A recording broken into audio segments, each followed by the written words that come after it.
Being in the forest is an opportunity to experience the most extravagant potential of nature. It has so many different levels of interactions. Everything fits so well together. I think that's how the world was meant to be, you know. And the diversity of the fauna, of the flora, they all have a role and they're all equally important and equally relevant.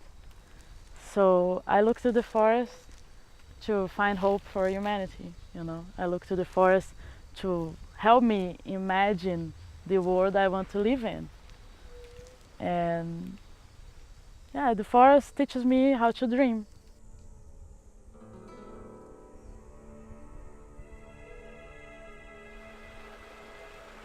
My name is Iara.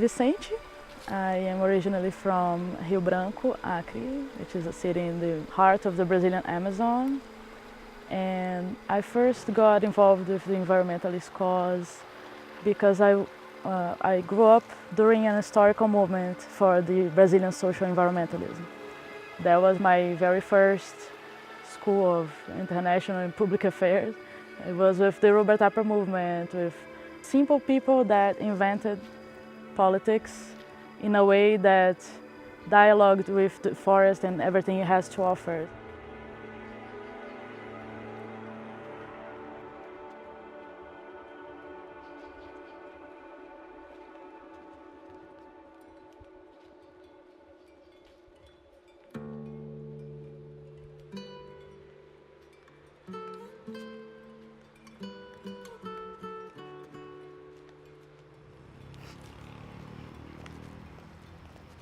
I can say very proudly that environmentalism runs in the blood, runs in the family. Oi, mãe! Vem cá! My mother, being originally from the Amazon, and my father, he went to the Amazon during that period of time and they started working together to support this new kind of politics, a forest-based politics that empowered the people who lived in the forest and promoted a new kind of development. So they were my very first teachers when it comes to politics and policy and sustainable development, which I'm very grateful.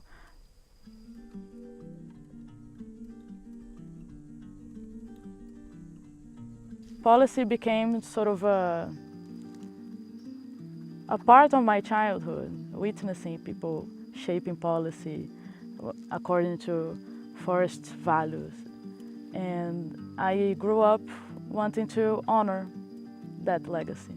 So I tried to find my place of contributing to the environmentalist cause, working in a range of activities, and I came to find that at least my way of contributing can be with strategic planning of policy. Especially in a moment where the world, mainstream politics is so full of hate and prejudice, maybe this walk towards sustainable development can teach us how to establish different connections amongst this diversity in our world. You know? And that's something that I also learned in the environmentalist movement with the Robert Tappers.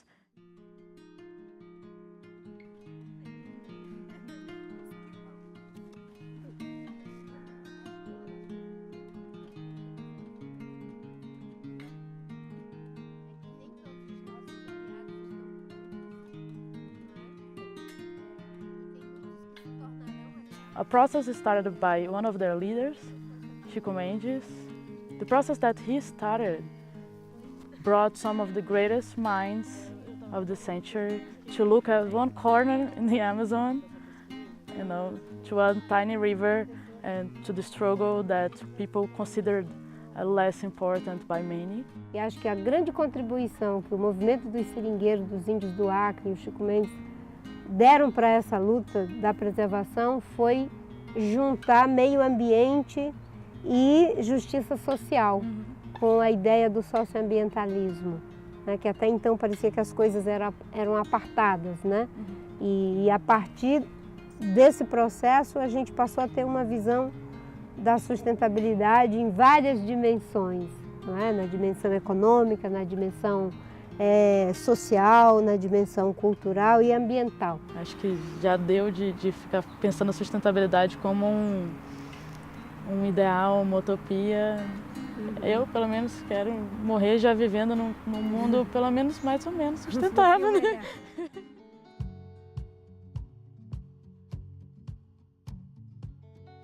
If you really believe that sustainable development is a feasible reality, you need to know what that reality will look like. It needs to look like us, you know. It needs to look like local cultures, it needs to dialogue. And that's why I think culture is so relevant to promote sustainable development, especially because each culture has their own wisdom towards nature. The forest can educate us in various matters. Matters of the inside, public matters, and more importantly, resiliency. How to keep reinventing yourself to exist and to thrive. And I think that's key to understand, to make politics something that really rebuilds the world. So I look to the forest to find hope for humanity. You know, I look to the forest to help me imagine the world I want to live in. And yeah, the forest teaches me how to dream.